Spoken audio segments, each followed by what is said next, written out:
Hey guys, welcome back. Today we'll be discussing Quran and biology. That how the things that we are discovering now have already been hinted in the Quran.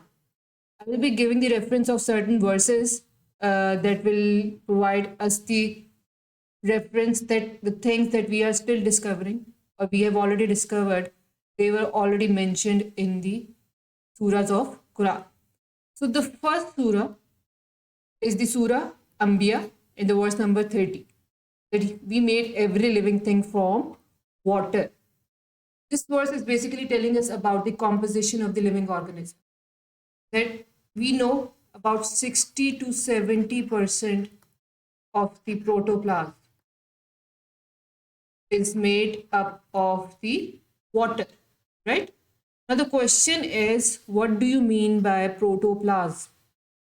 Protoplasm is the combination of cytoplasm plus nucleus. Everything that is present within the cell, the living matter, organelles, nucleus, cytoplasm, they combine to form protoplasm. So about 60 to 70% of the protoplasm is made up of water, right? So this has already been hinted in Surah Anbiya verse number 30 that we made every living thing from water. This is how science and the knowledge that is present in Quran are related to each other. Now the second verse and the third verse that we'll be discussing are referring to the method of development, that how a living organism was developed. The things that we are studying now, those things have already been hinted in certain surahs of the Quran. The first surah is Surah Rahman, from verse number is 14. He made man from clay like the potter. Who's a potter? Who make clay pots, right? So the man, we know man is made up of soil, right? Water and the number of different elements that are present. So he made man from clay like the potter. This third verse is from Surah Al Mu'minun, verse number 14, that says, then fashioned we drop a clot, then fashioned we clot a little lump, then fashioned we the little lump bones, then clotted the bones with flesh. Now, here the word fashioned means designed. That Allah designed living organism in a certain way. It started from a single drop of clot. That clot changed into a lump, a big mass, and then bones were inserted in it, and those bones were then covered with the flesh, that is the skin and muscle that we have got on our body, right? So this is how a living organism was developed, that we already study in the science, right? So all of these things have already been hinted in Quran. Now the last verse is the origin and modification, that how a living organism was originated, from where it was originated, and how they modified and classified into different living organisms.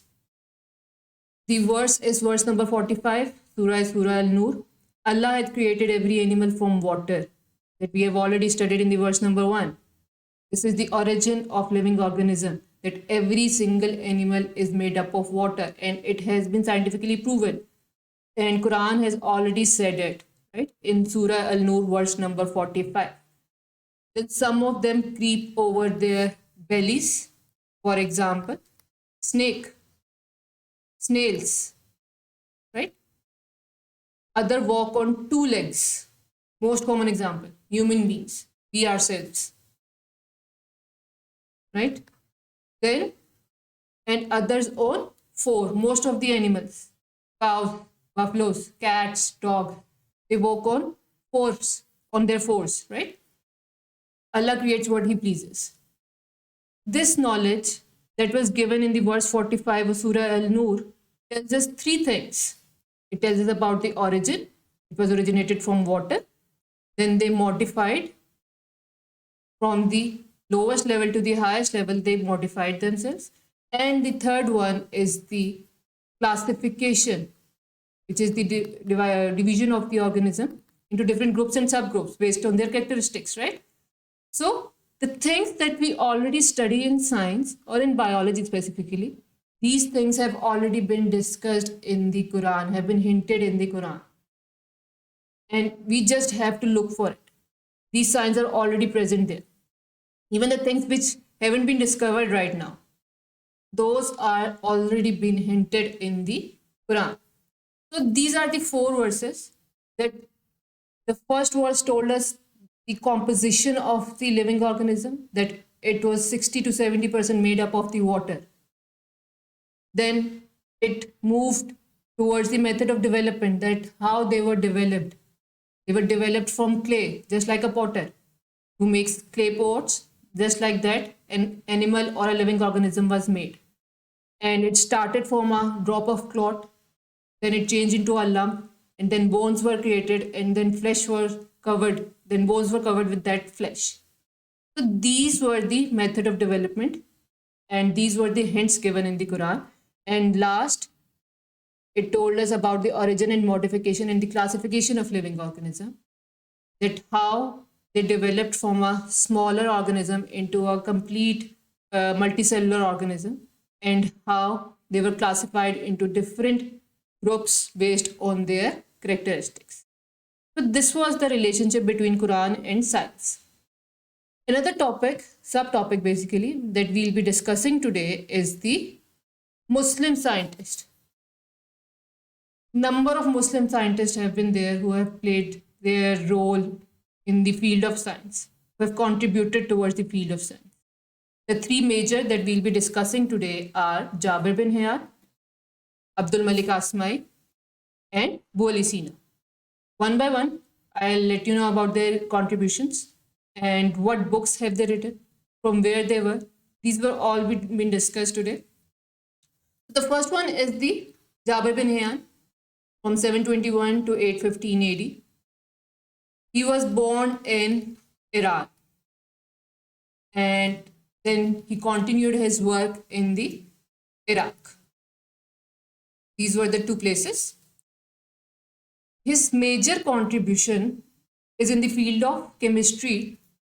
He is responsible for the development of experimental investigation in the field of chemistry. Okay? He's responsible for the development of experimental investigation in the field of chemistry. All the experiments that we do, the bases have been provided by Jabir bin Hayyan. Along with this, he wrote a number of books on both animals and plants, and two major books of his are Al-Haywan and Al-Nabatat.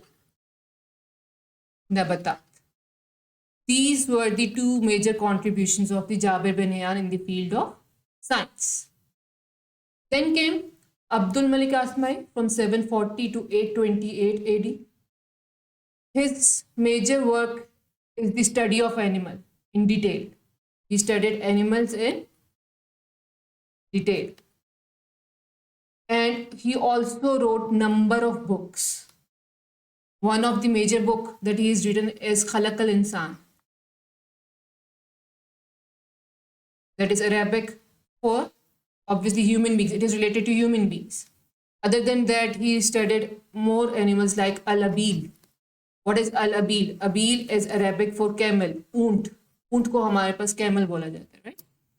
Then Al-Khail. Khail is Arabic for horse. Al-Wahush.